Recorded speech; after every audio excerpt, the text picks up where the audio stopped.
वासुदेवाय। ओम नमो भगवते वासुदेवाय। ओम अज्ञानतिमिरान्धस्य ज्ञानाञ्जनशलाकया चक्षुरुन्मिलितं येन तस्मै श्रीगुरवे नमः। श्रीचैतन्यमनोभीष्टं स्थापितं येन भूतले स्वयं रूप करुणामय ददाति स्वपदान्तिकम्। जय श्री कृष्ण चैतन्य प्रभु नित्यानंद श्री अद्वैत गदाधर हरे कृष्णा कृष्णा कृष्णा कृष्णा हरे हरे हरे राम राम राम राम हरे हरे। हरे कृष्णा। अभी गौर पूर्णिमा का महोत्सव आप सब भक्त लोग कुछ दिनों में मनाने वाले हैं। तो हम सोच रहे थे कि आपके साथ चैतन्य महाप्रभु के कुछ दिव्य लीलाओं के विषय में चर्चा करें, लेकिन फिर हमने सोचा कि परसों से लगातार 5 दिन तक हम चैतन्य महाप्रभु का रोज 2 घंटा कथा करने वाले हैं, लेकिन गांधीनगर में है।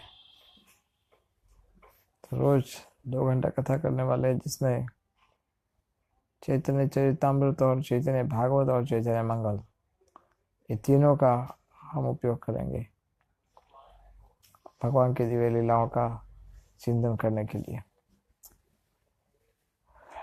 जब चैतन्य महाप्रभु प्रकट होते हैं तो हमारे लिए ये अवसर प्राप्त होता है कि हम अधिक चैतन्य महाप्रभु के मिशन को समझे, अधिक रूप से चैतन्य महाप्रभु के भाव को समझे। अभी अभी जो वैष्णव सॉन्ग हमने गाए थे, इसमें जीव जागो बड़ा प्रसिद्ध सॉन्ग है।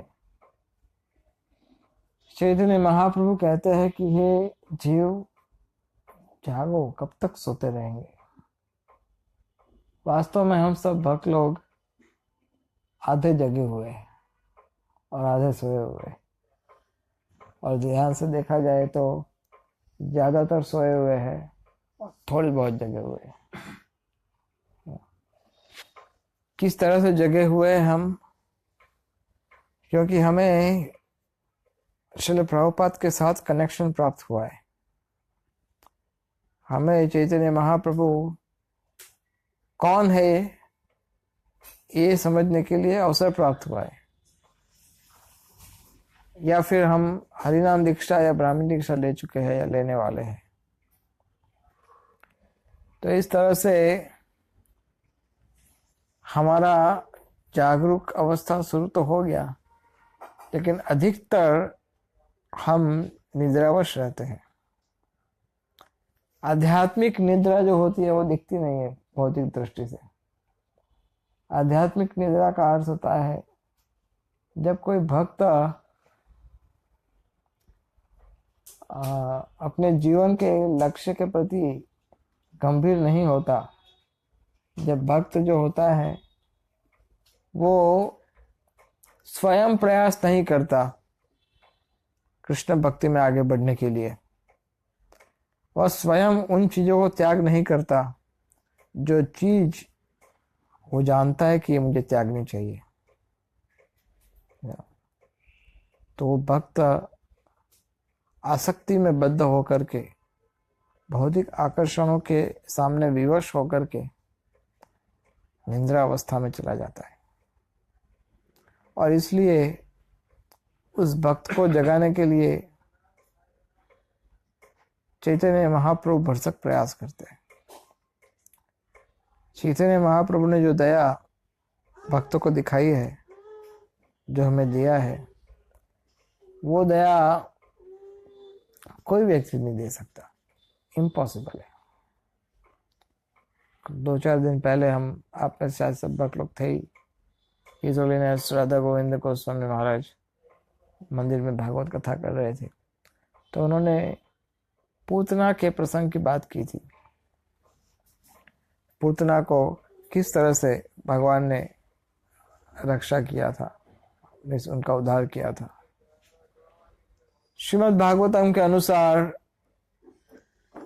सुखदेव गोस्वामी गर्भ से बाहर आना नहीं चाहते थे, अपनी माता के गर्भ से। कई सालों तक अपनी माता के गर्भ में ही रहे अपनी योग शक्ति से। हालांकि आपको आश्चर्य हो सकता है कि बच्चा अपने 9 महीने के बाद तक खुद ना खुद उसको फेंका जाता है शरीर के बाहर। प्रक्रिया शरीर का इस तरह से बनाया हुआ है कि माता भी कुछ नहीं करती, बच्चा भी कुछ नहीं करता, लेकिन माता के शरीर से बच्चे को धक्के मार के फेंका जाता है बाहर, जिसको हम बोलते जन्म हुआ। तो सुखदेव गोस्वामी अपनी योग शक्ति से गर्भ के भीतर ही रहे। बोले मैं बाहर आऊंगा तो माया स्पर्श करेगी ना, मैं बाहर आऊंगा तो ये भौतिक संसार की चीजों से लगा होगा, मैं बाहर आऊंगा ही नहीं। वो आत्माराम अवस्था में थे पहले से ही, उनको किसी और चीज की आवश्यकता नहीं थी। लेकिन श्रीमद् भागवतम के 2 ऐसे श्लोक है जिसको सुना करके सुखदेव गोस्वामी को गर्भ से बाहर निकालने के लिए भगवान ने सजेशन दिया था। उसमें से एक श्लोक जो है जो भगवान की कृपा का महिमा गाता है, और दूसरा श्लोक ये है कि जो भगवान के सौंदर्य का महिमा गाता है। तो भगवान की जो रूप माधुरी है उसको सुन करके सुखदेव गोस्वामी आकर्षित हुए, और दूसरा भगवान की कृपा शक्ति को सुन करके पूतना का उद्धार किया जिस तरह से, वो सुन करके वो खुद आश्चर्यचकित हो गए। इस तरह से उद्धार होता है पूतना का। कैसा उद्धार किया भगवान ने। पूतना आई थी जहर खिलाने के लिए, और वो भी प्रतिकूल भाव से। और जहर खिलाते समय, जैसे उस दिन हमने चर्चा किया था, सुन रहे थे हम में से कितने भक्त ऐसे हैं कि जो भगवान को जहर का भोग लगाते हैं। कोई है हम में से कोई कभी आज तक लाइफ में जहर का भोग लगाया हो भगवान को? एक भी भक्त ऐसा नहीं मिलेगा आपको कि जो भगवान को जो भगवान को जहर देगा, है ना। लेकिन ये हमारी अनुकूल भावना है, और प्रतिकूल भावना में पूतना ने भगवान को जहर दिया। लेकिन हम लोग 56 भोग लगाएंगे, फिर भी वो कृपा नहीं मिल सकती जो कृपा पूतना ने प्राप्त की थी। वो इसलिए नहीं मिल सकती क्योंकि पूतना ने भगवान को एक बार दूध पिलाने की इच्छा की थी, और यहाँ पर क्वालिफिकेशन नहीं देखा जाता पूतना का कि पूतना क्वालिफाइड थी या नहीं थी। तो यहाँ क्या देखा जाता है, भगवान किस तरह से कृपा किया वो देखा जाता है। कोई अगर उनको जहर भी देगा तो भी भगवान आप पर उनको कृपा करते हैं। भगवान ने पूतना के दुर्गुण को नहीं देखा कि ये तो देखो देखो ये तो मुझे जहर देकर मारने आई थी। कई बार हम लोग क्या करते हैं, अगर हमें कोई कष्ट देना चाहता है तो हम क्या करते हैं, हमारे कई भक्त लोग क्या करते हैं, सामने नेले पे दला नहीं करेंगे, लेकिन मन में ऐसा सोचेंगे कि भगवान के घर देर है ना, अंधेर नहीं है, भगवान सब देखते हैं, भगवान सब जानते हैं, उचित समय पर उसको अवश्य दंड मिलेगा। या फिर कई बार बड़े लोग कहते हैं अगर मैं गलत हूं तो मुझे कोई प्रॉब्लम नहीं, तो मैं स्वीकार करता हूँ, लेकिन तो अगर मैं गलत नहीं हूं तो फिर उसको दंड मिलना चाहिए। और कई बार क्या सोचते हैं, कई बार हमारे भक्त थोड़ा अभिमानी हो जाते हैं, क्या बोलते हैं, हम तो कभी हमसे गलत नहीं सहा जाता, हम गलत चीज नहीं सहन सकते। आप कुछ भी बोल दो, चाहे आपको लगे मैं अभिमानी हूँ जैसा भी हूँ, लेकिन मैं गलत चीज नहीं सहन सकता। हाँ, ये भी एक प्रकार का अभिमान है। तो लेकिन चैतन्य महाप्रभु वही गुण कृष्ण का लेकर आए। भगवान ये नहीं देखा कि पुतना जहर देने आई थी, भगवान ने क्या देखा, वो मुझे दूध पिलाना आई थी।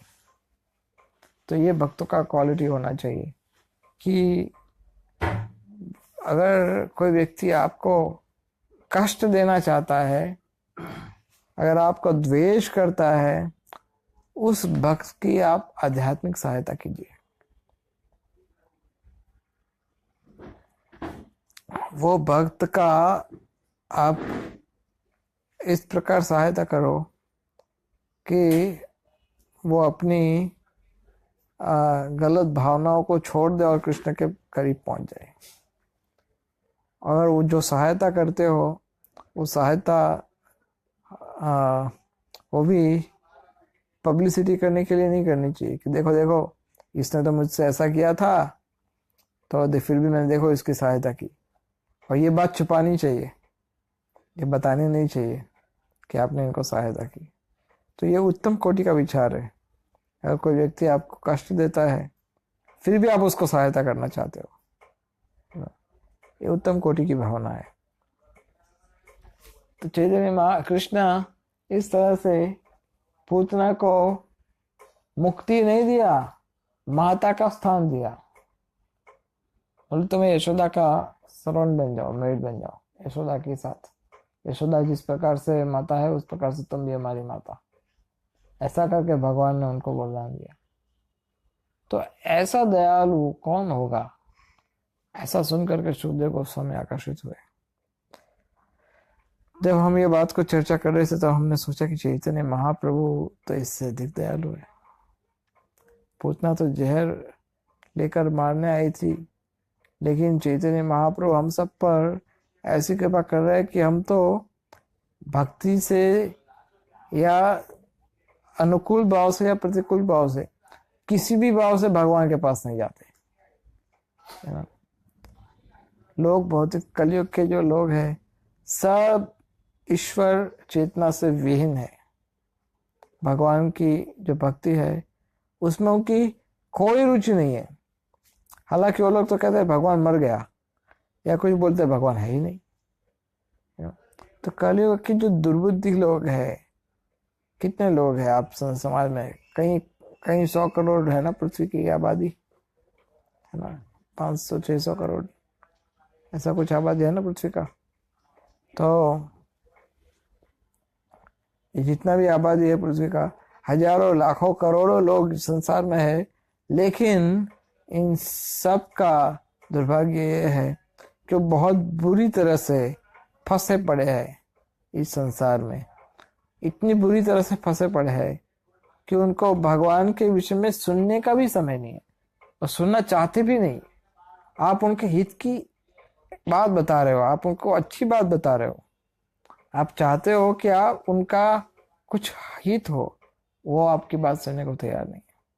जैसे आप लोग कई बार बुक डिस्ट्रीब्यूशन में जाते हो, आप प्रयास करते हो ना कि आप कृपा करके एक बार देखिए तो सही, भगवद गीता खोल करके देखिए तो सही। फिर भी उनका बिल्कुल रुचि नहीं है ना, वो नहीं चाहते बिल्कुल।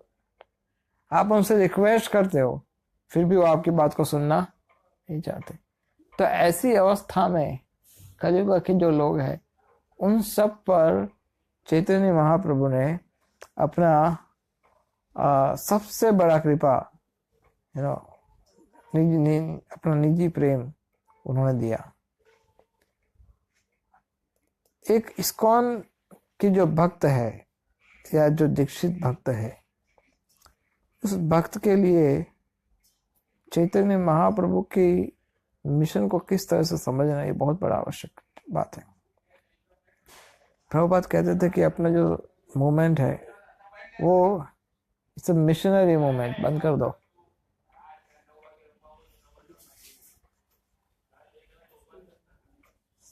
ये है आधुनिक समय का प्रॉब्लम।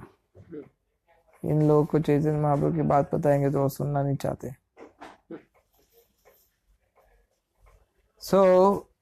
चैतन्य महाप्रभु के मिशन को समझना, ये श्रील प्रभुपाद की भावनाओं को समझना है। हम इस्कॉन संस्था में जुड़ते हैं इस्कॉन भले ही इसका स्थापना कुछ 50 साल पहले हुआ हो, लेकिन ये है कोई नया आंदोलन नहीं है। ये चैतन्य महाप्रभु ने स्थापित किया हुआ आंदोलन है। ये भगवान कृष्ण का आंदोलन है। इसको नामकरण किया है प्रभुपाद जी ने, लेकिन ये कोई नई संस्था नहीं है। ये वही आदेश की पूर्ति हो रही है जो आदेश चैतन्य महाप्रभु ने 500 साल पहले दिया था। और इसलिए जब हम कृष्ण भक्ति में जुड़ते हैं तो हमारा रेवोल्यूशनरी, कुछ मिशनरी स्पिरिट लाइफ में होनी चाहिए। हम केवल खाएंगे पिएंगे, 16 माला जप करेंगे, 4 नियम पालन करेंगे, उठने से अच्छा है, लेकिन उससे अधिक सोचना चाहिए। चैतन्य महाप्रभु जिस उद्देश्य से यहाँ पर प्रकट हुए थे, अगर वो उद्देश्य हम फुलफिल कर पाते हैं तब इस जीवन की सार्थकता है।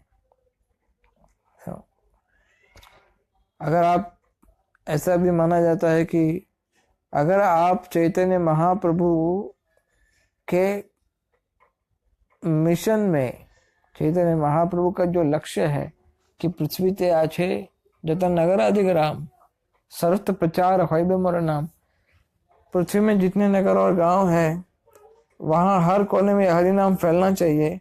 अगर वो कार्य हम में से कोई, आप में से कोई अगर ये कार्य करता है, चाहे आपको लगेगा कि वो बहुत ही तुच्छ है मेरे लिए, कि मैं किसी कोने में जाकर के, किसी अहमदाबाद के किसी कोने में जाकर के हरे कृष्ण कीर्तन किया, आपको लगेगा इसमें कौन सी बड़ी बात है।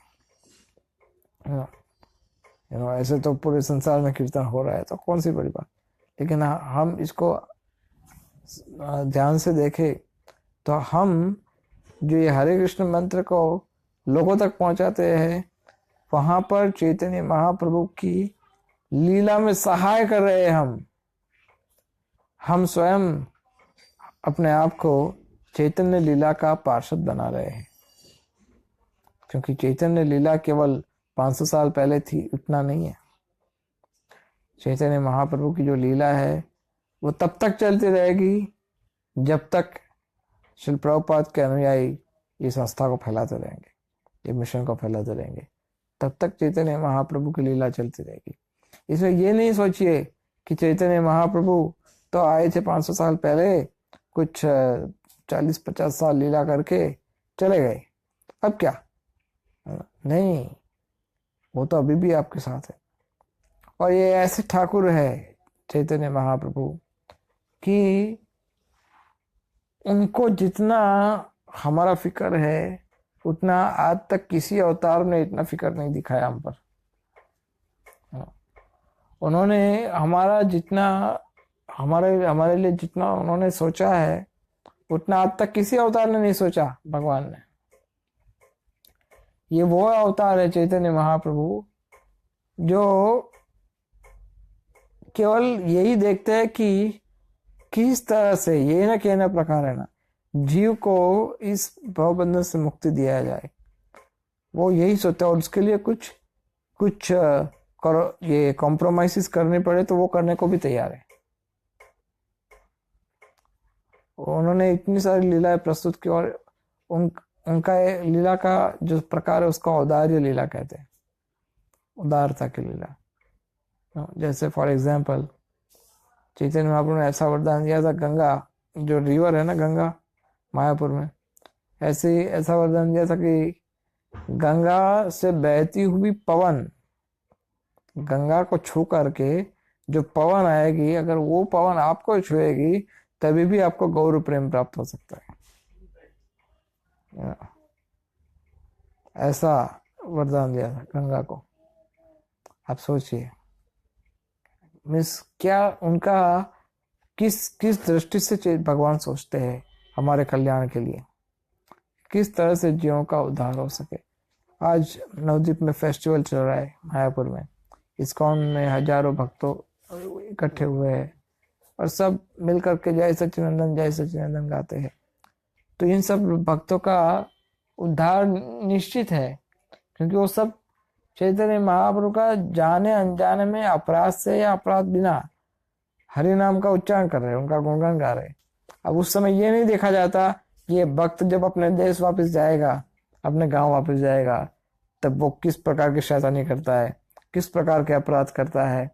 ये सब चीज इतना महत्व नहीं रखती जितना महत्व यह है कि आप सच्चिदानंद का गुणगान गा रहे हो, चैतन्य महाप्रभु का गुणगान गा रहे हो।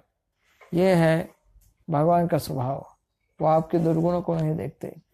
इसलिए ऐसे दयालु जो भगवान है उनके प्रति हमारा कृपा ग्रहण करने की भावना होनी चाहिए। कृपा देने वाला तो तैयार है, लेकिन कृपा ग्रहण करने वाले लोग तैयार होने चाहिए। अगर भक्त लोग पर कृपा मिलती है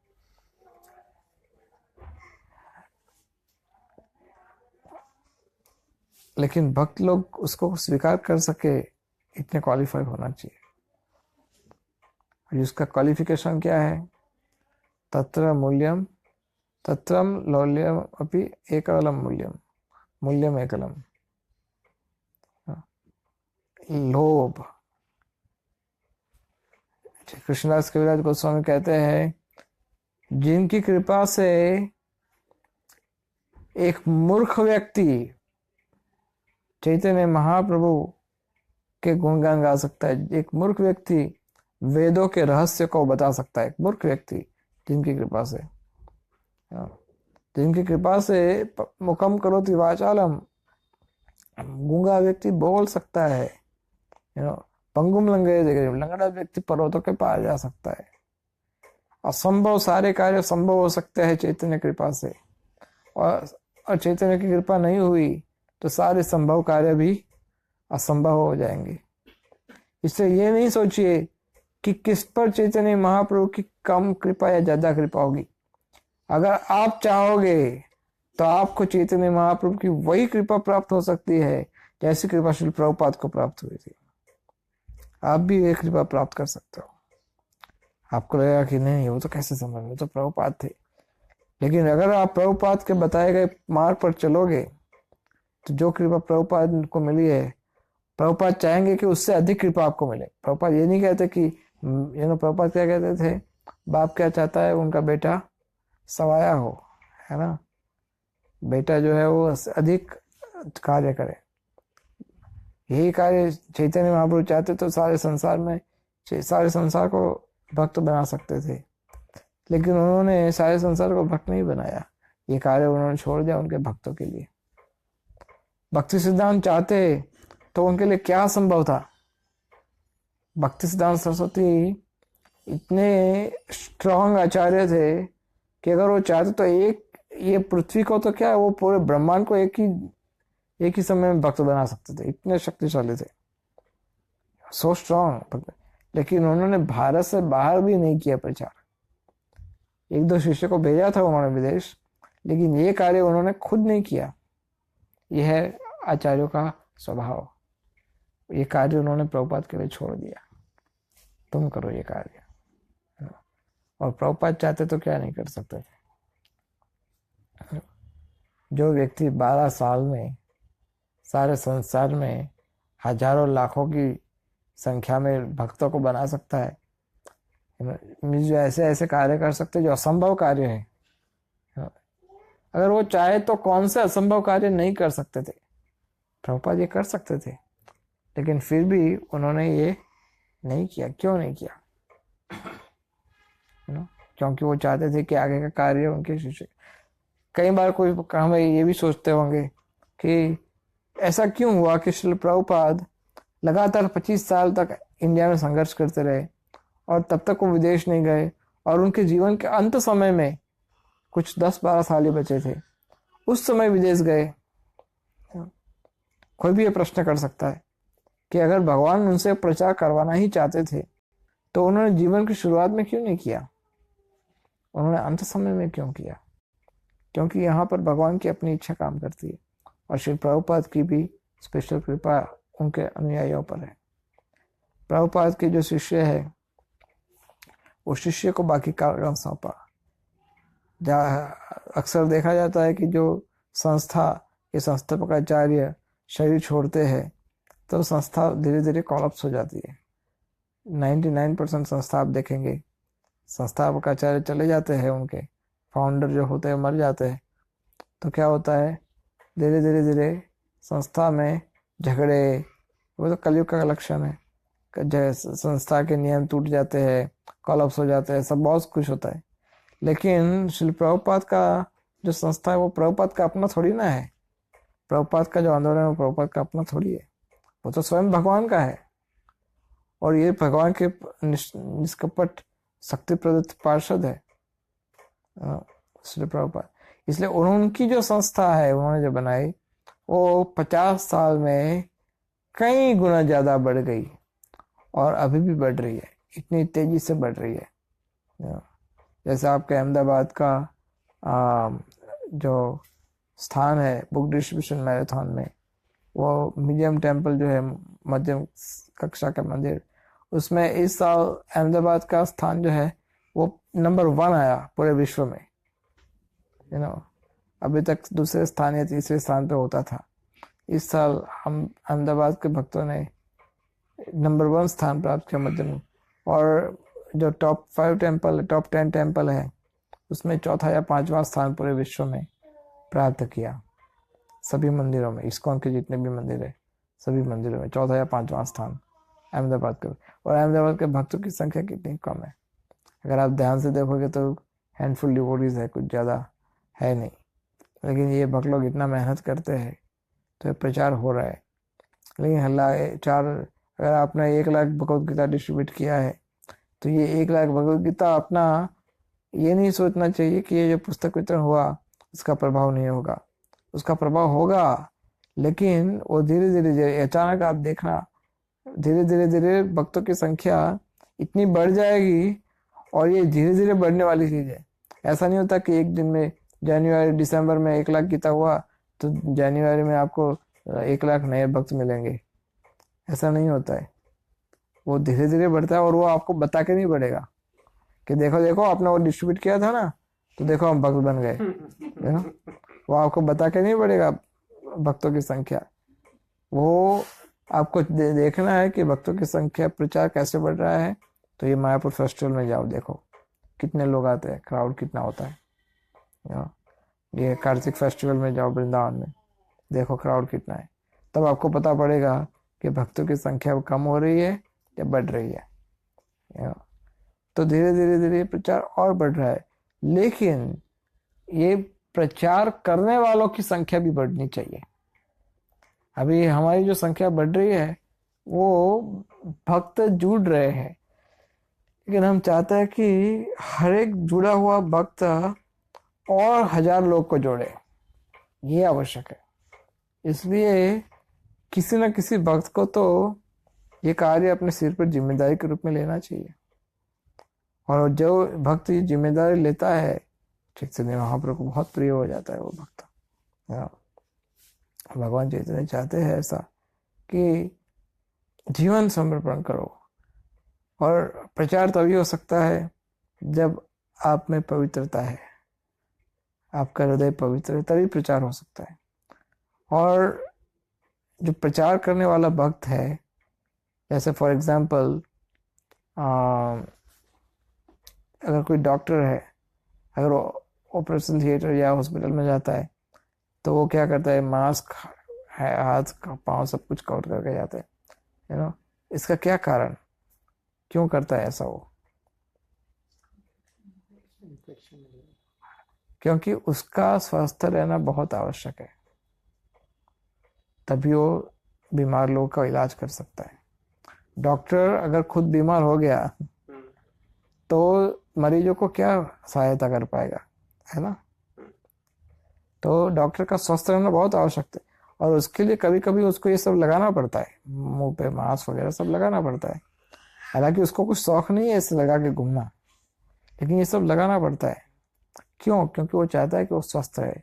इस तरह से प्रचारक भक्त है, उसको साधारण भक्त की तुलना में अधिक गंभीर होना पड़ता है, अपने आप को बचा के रखना पड़ता है माया के आकर्षणों से, अपराधों से। क्योंकि उसकी पवित्रता नष्ट होगी तो सामने हजारों की पवित्रता नष्ट हो जाएगी। इसलिए उसको अपनी पवित्रता बना के रखनी पड़ेगी। और अपनी पवित्रता कैसे बना के रख सकते हो, मुझे चैतन्य महाप्रभु स्वयं बताए। चैतन्य शिक्षाष्टकम पूरा भरा पड़ा है उस पर। क्या क्या आज्ञा चैतन्य महाप्रभु ने दिया, क्या क्या भाव हमें अनुकूल करना चाहिए, वो सब चैतन्य महाप्रभु ने सिखाया। त्रिनादपी का भाव अनुकूल करना चाहिए। चैतन्य महाप्रभु कृपालु भक्त, कृपालु अवतार है, महावदान्य है, तो वही कृपा का भावना हम सबके हृदय में होना चाहिए, है ना। चाहे फिर वो नया भक्त है, पुराना भक्त है, कोई भी भक्त है, हमारे हृदय में एक ही उद्देश्य होना चाहिए कि किस तरह से हम चैतन्य शिक्षा को फैलाए। और प्रभुपाद ने एक बहुत बड़ा सूत्र दिया था इस्कॉन संस्था के लिए कि हाँ, अगर आप चाहते हो इस्कॉन को आगे बढ़ाने के लिए तो सब मिलजुल के रहो। You know, if you want to express your love, आप चाहते हो अपना प्रेम प्रदर्शित करने के लिए, तो सब आपस में मिलजुल के रहो। यू नो, आप एक दूसरे का सहयोग दो। अगर आप ये सहयोग दे पाएंगे तो मैं समझूंगा कि तुम मुझे प्रेम करते हो। यू नो, प्रभुपाद ने ऐसा कहा था, तुम्हारा प्रेम तभी प्रदर्शित होगा। तो ये मिलजुल कर रह करके हमें चैतन्य आंदोलन को आगे बढ़ाने के लिए जीवन को समर्पण करना बहुत आवश्यक है। भाव और क्या भाव प्रस्तुत किए थे आज के हमने सॉन्ग गाया था, उसमें क्या कहा था, दंते तृण धरी दांडाइबो निष्कपटे ना, क्या था आज हमने गाया, धरी न कही डाकिए तो मार, दंते तृण कही गौर डाकिए तो मार। हे चैतन्य महाप्रभु, हे गौरांग महाप्रभु, दांत में तिनका लेकर के मैं तुम्हें रिक्वेस्ट करता हूँ कि आप कृपा करके मेरे हृदय में प्रवेश कीजिए, है ना, कृपा करिए स्वामा हृदय मंदिर।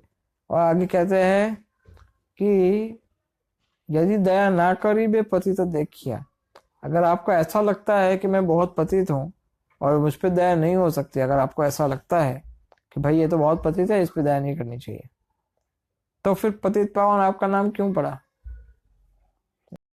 फिर तो ये पतित पावन का नाम निकाल देना चाहिए ना। आप कैसे पतित पावन हो गए फिर? मिस जो मेरे जैसे पतित को उद्धार नहीं कर सकते, ऐसा तो हो ही नहीं सकता। त्रिभुवन में मुझसे अधिक पतित कोई है नहीं, ना ही का त्रिभुवन है। यू नो, मोसा पतित है प्रभु, ना ही त्रिभुवन, मुझसे अधिक पतित कोई है ही नहीं। वास्तव में हमें ये सोचना चाहिए ना, ये नहीं सोचना चाहिए कि नहीं प्रभु मैं इस त्रिभुवन में सबसे अधम पतित हूँ, लेकिन वो भक्त जो है, यू नो, उससे तो अच्छा हूँ, उससे तो अच्छा हूँ। नहीं, वो भक्त पता नहीं, तो फिर कौन पतित हुआ, वो या आप?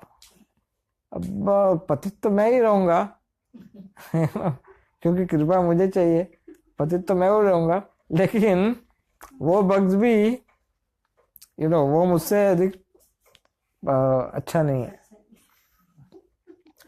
लेकिन भगवान ने तो बता दिया भाई, तुम में से जो सबसे अधिक पतित होगा उस पर पहले कृपा होगी। अब बताओ क्या करें? तो फिर आपके पास कोई चॉइस ही नहीं रहेगी। हाँ ठीक है, मान लो, चलो वो भी अच्छा है, मैं पतित हूँ, इस तरह से नहीं। हृदय से हमें अपने आप को बताना चाहिए कि नहीं, मैं सही में मैं बहुत पतित हूँ, कोई भी भक्त मुझसे अच्छा नहीं, बुरा नहीं हो सकता। ये हमारी प्रॉब्लम, हम जनरली हमारी 90% सोच ऐसी होती है कि कोई भी भक्त मुझसे अच्छा नहीं हो सकता, आई एम द बेस्ट। लेकिन फिर थोड़ा आगे बढ़ता है भक्त, आंखें खोलता है तो सोचता है नहीं ये गलत है, अभिमान बोलते हैं इसको प्रभु, ये अभिमान अहंकार अपराध हो जाएगा, नहीं नहीं नहीं सॉरी। लेकिन इस प्रकार की भावना आपको आगे बढ़ने में सहायता नहीं करती। आपको हमें ये सिखाया गया है कि आप संसार में सबसे अधिक पतित हो। यू नो, अभी आप में से सारे संसार में जो सबसे अधिक पतित होगा उस पर चैतन्य महाप्रभु की कृपा सबसे पहले होगी। अभी आप सोचिए कि आप पतित है और कोई पतित है। पतित होना और पतित बनना ये दो अलग अलग बात है। इसका अर्थ ये नहीं है कि जो सबसे अधिक पतित है उस पर महाप्रभु पहले कृपा करते हैं, तो मैं अजामिल को, जगह मुदय को, सबको पीछे छोड़ दूंगा।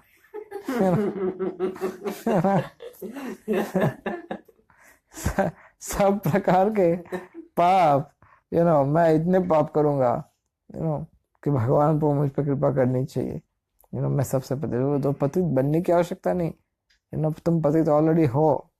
यू नो एक वक्त गए थे हमारे गुरु जी के पास, बोले गुरु महाराज मैं बहुत पतित हूँ। तो गुरु महाराज बोले ठीक है, कुछ बोले नहीं। तो दूसरी बार थोड़ी देर के बाद गुरु महाराज मैं बहुत अधम हूँ, इतना नीच हूँ, ये हूँ। कुछ जवाब नहीं दिया।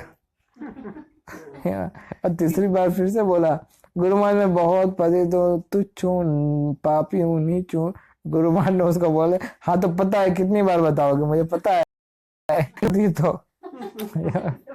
तो यही हमारी भावना है कि भगवान जानते हैं कि हम पतित हैं, गुरु जानते हैं कि हम पतित हैं, उसमें कोई बताने वाली बात नहीं है। वो पहले से ही जान चुके हैं कि हम पतित हैं। वो जानते हैं कि हमारा हृदय जो है वो भगवान के बदले माया से आकर्षित ज्यादा है। भगवान जानते हैं, गुरु भी जानते हैं, वैष्णव लोग भी जानते हैं, भक्त लोग भी जानते हैं, लेकिन उनका काम है ट्रीटमेंट करना। आपको बार बार मिरर नहीं दिखाएंगे, देख तू इतना पतित, तू इतना पतित, बार बार मिरर नहीं दिखाएंगे। उनका काम है आपको हेल्प करना, उनका काम है आपको दवाई देना। तो इसलिए हमें इस भावना को अनुकूल करने का प्रयास करना चाहिए, सीखना चाहिए किस तरह से मैं अच्छा भक्त बन पाऊँ, किस तरह से मैं पवित्र भक्त बन पाऊँ, ताकि अन्य भक्तों को भी मैं चैतन्य महाप्रभु का संदेश दे सकता हूँ। क्योंकि वास्तव में देखा जाए तो आपके अपने जीवन में आपका सबसे बड़ा मित्र कौन है? महाप्रभु बोलते हैं तुम्हारे लइते हमें होइनु अवतार। मुझे कोई अवतार लेने का शौक नहीं था, भगवान बताते हैं। मुझे कोई ऐसा कुछ था ही नहीं कि मुझे आना पड़े, ऐसा कोई रीजन ही नहीं था।